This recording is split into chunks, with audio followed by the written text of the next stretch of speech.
మన జిల్లాలో 17,69,438 మంది ఓటర్లు.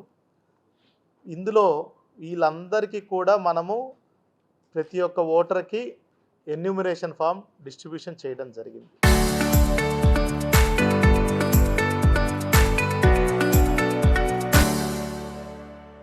ఎక్కడైతే ఓటర్ ఉన్నారో వాళ్ళకి నేరుగా ఇవ్వడం జరిగింది. ఓటర్ లేని ప్లేస్‌లో లేదంటే పర్మనెంట్ మైగ్రేషన్ అయినా, షిఫ్టింగ్ జరిగినా వాళ్ళ పాత ఇంట్లో మనము అందించడం జరిగింది. వాళ్ళు లేకపోతే మనం ఏం చేయలేం. వాళ్ళ ఇంట్లో మనం పాత ఇంట్లో ఏదైతే డోర్ నెంబర్ ఉందో ఆ డోర్ నెంబర్‌లో మనము ఎన్యూమరేషన్ ఫామ్స్ ఇవ్వడం జరిగింది. ఈ ఎన్యూమరేషన్ ఫామ్స్ అన్నిట్లో కూడా మనకి మొత్తానికి 2 కేటగిరీలు ఉన్నాయి. ఒకటి ఇచ్చిన ఎన్యూమరేషన్ ఫామ్‌ని తిరిగి కలెక్ట్ చేసుకున్న వాటి ఒక కేటగిరీ, కలెక్ట్ చేసుకోలేని వాటివి ఒక కేటగిరీ. అంటే కలెక్టబుల్ అంటాము, అన్‌కలెక్టబుల్ అంటాము. ఇప్పుడు కలెక్ట్ చేసుకున్నవి చూసుకుంటే మన జిల్లాలో ఇప్పుడు దాకా 14,77,424 మనము ఎన్యూమరేషన్ ఫామ్స్ని తిరిగి ఓటర్స్ నుంచి కలెక్ట్ చేసుకోగలిగాము. అదేవిధంగా 2,91,996 ఫామ్స్ని మనము తిరిగి కలెక్ట్ చేసుకోలేకపోయాము.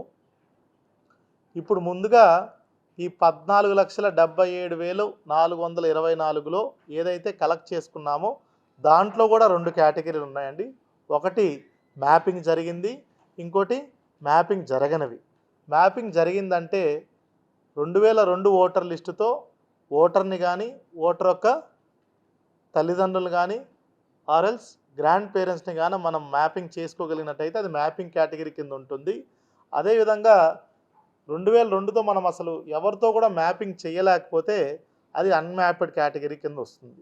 ఈ అన్మ్యాప్డ్ కేటగిరీ కూడా ఈ 14,77,000లో మన జిల్లాలో సుమారుగా 2,03,10 మంది ఉన్నారు.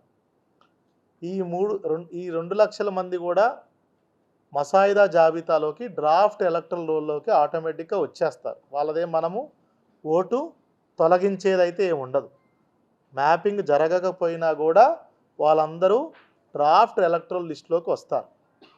వాళ్ళకి రేపు జూలై 31 నుంచి ఆ 2 లక్షల మందికి కూడా మనము నోటీస్ ఇచ్చి వాళ్ళ నుంచి ఏదైతే ఎన్నికల సంఘం చెప్పినటువంటి 11 ఫారాల్లో ఏదో ఒకటి వాళ్ళు తీసుకురావాల్సి ఉంటుంది.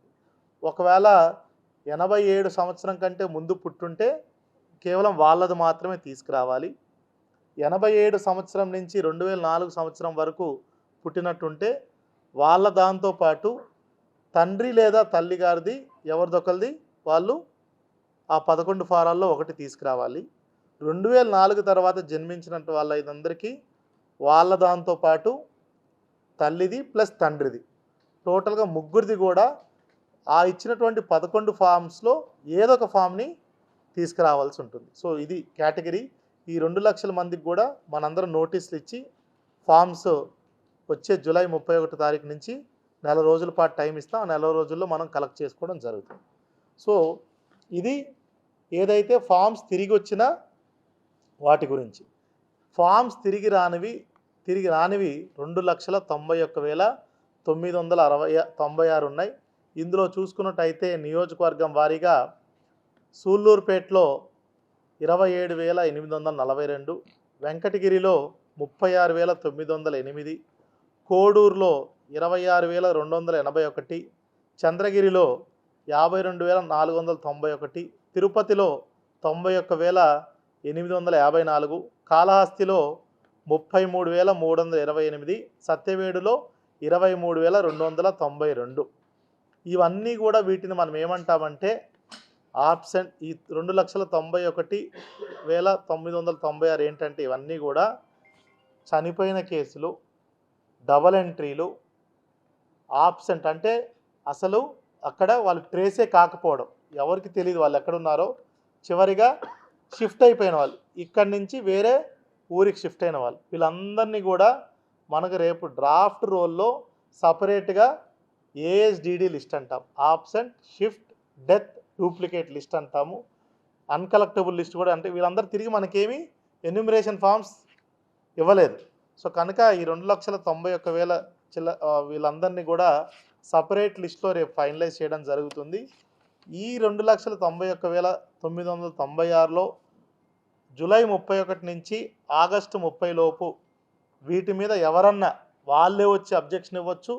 లేదు మేము షిఫ్ట్ అవ్వలేదు, మేము ఇక్కడే ఉన్నాము, లాస్ట్ 6 నెలల ఎలక్ట్రిసిటీ బిల్ చూడండి, లేదంటే లాస్ట్ 4 నెలల మాకు వాటర్ బిల్లు చూడండి, మేము ఇక్కడే ఉంటున్నాం, కావాలంటే మా పక్కింటి వాళ్ళని కూడా మీరు కనుక్కొని తెలుసుకోండి, ఇట్లాగా అలా చెప్పి కొంతమంది ఉండొచ్చు. ఇంకొంతమంది మేము కేవలం టెంపరీగానే చదువుకోవడానికి వేరే చోటుకి వెళ్ళాం, మరి మేము ఉండేది ఇక్కడే, మాకు ఓటు ఇక్కడే కావాలని వాళ్ళు చెప్పి రావచ్చు. అట్లాగా వాళ్ళకు కూడా మనం నోటీస్ ఇస్తాం. దానికి వాళ్ళు సో అండ్ సో ఇది పెట్టి అబ్జెక్షన్ ఇచ్చి మనకి తిరిగి ఇచ్చినట్టయితే వాళ్ళని కూడా మనము చివరి ఫైనల్ ఎలక్టరల్ రోల్లో తీసుకోవడం రావడం జరుగుతుంది. అలా ఇవ్వని పక్షంలో ఈ 2,91,000 కూడా వాళ్ళు ఎటువంటి అబ్జెక్షన్ లేని పక్షంలో వాళ్ళని మనము తొలగించడం జరుగుతుంది. ఇవన్నీ కూడా మనకి తిరిగి ఓటర్లు ఎవరు ఎన్యూమరేషన్ ఫామ్స్ ఇవ్వని వాళ్ళు కాబట్టి వాళ్ళందరినీ కూడా మనము తొలగించడం జరుగుతుంది. సో అవి నియోజకవర్గంగా వారికి కూడా మీకు ఇప్పుడు నెంబర్స్ చెప్పాము. ఇదే మీకు చెప్పింది కూడా రాజకీయ పార్టీ ప్రతినిధులతో ఇప్పుడే దీనికి ముందు మీటింగ్ కూడా జరిగింది. ఇప్పుడు కొన్ని కామన్గా మీ నుంచి సహకారం, మీడియా మిత్రుల నుంచి సహకారం కావాల్సింది ఏంటంటే, మొదటిది ఇంకో 10 రోజులు టైం ఉంది. నిన్ననే మనకి ప్రతి ఒక్క బూత్ లెవెల్ ఆఫీసరు బిఎల్ఏలతో అందరితో ఎంతమంది బిఎల్ఏలు ఉంటే రాజకీయ పార్టీల నుంచి అంతమంది బిఎల్ఏలతో మీటింగ్ కూడా పెట్టారు. వాళ్ళందరికీ కూడా బూతుల వారీగా ఈ చనిపోయిన వాళ్ళ లిస్టు, షిఫ్ట్ అయిన వాళ్ళ లిస్టు, లేదంటే డబుల్ ఎంట్రీ వాళ్ళ లిస్టు, వీళ్ళందరినీ కూడా బూతుల వారీగా ఫిజికల్ కాపీలు ఇచ్చి వాళ్ళతో కూడా ప్రతి ఒక్క బూత్ వారీగా చెప్పడం జరిగింది. వాళ్ళలో ఏదైనా డౌట్స్ ఉంటే వాళ్ళు కూడా తిరిగి నెక్స్ట్ 10 డేస్లో అన్న చెప్పొచ్చు, లేదంటే ఆగస్ట్ ఎండింగ్ వరకు కూడా టైం ఉంది. అదేవిధంగా నెక్స్ట్ మనం చేసేది ఏంటంటే, ఇందాక చెప్పినట్టు అన్మ్యాప్డ్ కేటగిరీలో ఏవే డాక్యుమెంట్స్ ఇవ్వాలో కూడా చెప్పాము. దానికి కూడా మనకి ఆగస్ట్ ఎండింగ్ వరకు టైం ఉంది. ఎందుకు ఇది మళ్ళీ చెప్తున్నానంటే, నిన్న నేను కొన్ని చోట్లకి వెళ్ళినప్పుడు మీడియా మిత్రులు కూడా చెప్పారు, చివరి రోజు ఈరోజే మొత్తం ఎస్ఐఆర్ ప్రక్రియ అయిపోవడానికి అని అన్నట్టు అనుకుంటున్నారు. చివరి రోజు ఈరోజు కాదు, మనకి ఇది మొదటి విడత మాత్రం, మొదటి ఫేజ్ మాత్రమే. తర్వాత క్లెయిమ్స్ అండ్ అబ్జెక్షన్స్ ఫైల్ చేసే ఫేజ్ నెక్స్ట్ మంత్ అంతా ఉంది. ఓకే, సో ఆ తర్వాత దాన్ని ప్రాసెస్ చేయడానికి సెప్టెంబర్ నెల అంతా ఉంది. ఆ తర్వాత అక్టోబర్ 3వ తారీఖునే మనము final publication of electoral roll చేస్తున్నాము. ఇప్పటి వరకు మనం చూసుకున్నట్టయితే జిల్లాలో చాలా పకడ్బందీగా అన్ని రాజకీయ పార్టీలను కలుపుకుంటూ ఎక్కడ ఒకళ్ళు ఎక్కువ ఒకళ్ళు తక్కువ అనేది లేకుండా ప్రతి ఒక్క పోలింగ్ స్టేషన్లో కూడా బూత్ లెవెల్ మీటింగ్స్ పెట్టుకుంటూ, మండల స్థాయిలో, నియోజకవర్గాల స్థాయిలో ఈఆర్ఓలందరూ కూడా మీటింగ్స్ పెట్టుకుంటూ అన్ని చోట్ల కూడా రాజకీయ పార్టీ ప్రతినిధులు కూడా సహకారం అందించారు. వాళ్ళు కూడా fully satisfied with these numbers ఏదైతే వచ్చిందో చాలా జిల్లా యంత్రాంగం కూడా వాళ్ళు అభినందించిన పరిస్థితి. అదేవిధంగా మీరు పెద్ద ఎత్తున మీడియా మిత్రులు కూడా ప్రజలందరికీ కూడా అవగాహన కల్పించినట్టయితే, ఇంకా ఎవరన్నా చెక్ చేసుకొని రేపు డ్రాఫ్ట్ లిస్ట్ పబ్లిష్ అయినాక చెక్ చేసుకొని వాళ్ళ ఓటు ఎక్కడుంది ఏంటనేది చూసుకున్నట్టయితే ఏదన్నా మళ్ళీ టైం ఉంటుంది. ఓకే, సో తద్వారా ఎస్ఐఆర్ ఎక్సైజ్ అనేది మనము చాలా పక్కడబందీగా జిల్లా వ్యాప్తంగా కూడా, ఇన్ఫ్యాక్ట్ లాస్ట్ 7-8 డేస్ మొత్తం జిల్లా యంత్రాంగం అందరూ కూడా కేవలం రెవెన్యూ డిపార్ట్మెంటే కాకుండా అన్ని లైన్ డిపార్ట్మెంట్స్ కూడా ఇదే పని మీద పెట్టడం జరిగింది. తద్వారా మనకు గణనీయంగా జిల్లాలో కూడా ప్రోగ్రెస్ అనేది రావటం జరిగింది. ఒక మంచి వాతావరణంలో అందరినీ కలుపుకుంటూ కూడా ఈ ఎక్సైజ్, ఎందుకంటే చాలా క్రిటికల్ ఎక్సైజ్ ఇది, ఎప్పుడో 2002లో జరిగింది, మళ్ళీ ఇప్పుడు జరుగుతుంది. ప్రతి ఒక్కరు కూడా ఒకే పోలింగ్ స్టేషన్ పరిధిలోనే ప్రతి ఒక్క ఓటర్ కూడా ఉండాల్సిన బాధ్యతగా మేము చేస్తున్నాము. అంటే ఇనెలిజిబుల్ ఓటర్ ఉండకూడదు, ఎలిజిబుల్ ఓటర్ అందరూ కూడా ఉండాలనే ఉద్దేశంతో చేస్తున్నాము. అదేవిధంగా తెలిసో తెలియకో ఎవరికన్నా 2 చోట్ల ఓటు ఉంటే మాత్రం అది చట్టరీత్యా నేరం, అది క్రిమినల్ కేసు కూడా నమోదు చేయవలసి ఉంటుంది. సో దీన్ని కూడా మీరు పెద్దగా ప్రమోట్ చేయవలసిన ఇది ఉంటుంది. ఎందుకంటే కొంతమంది కావాల్సి మాకు ఇక్కడ కావాలి, తిరుపతిలో కావాలి, చంద్రగిరిలో కావాలి, తిరుపతిలో కావాలి, రేణిగుంటలో కావాలన్నట్టు ఉన్నారు.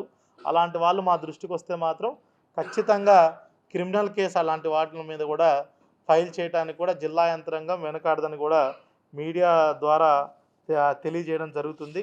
అదేవిధంగా రానున్న రోజుల్లో కూడా మరొకసారి వచ్చే నెల మధ్యలో రాజకీయ పార్టీలతో మీటింగ్ చేసుకుంటాము.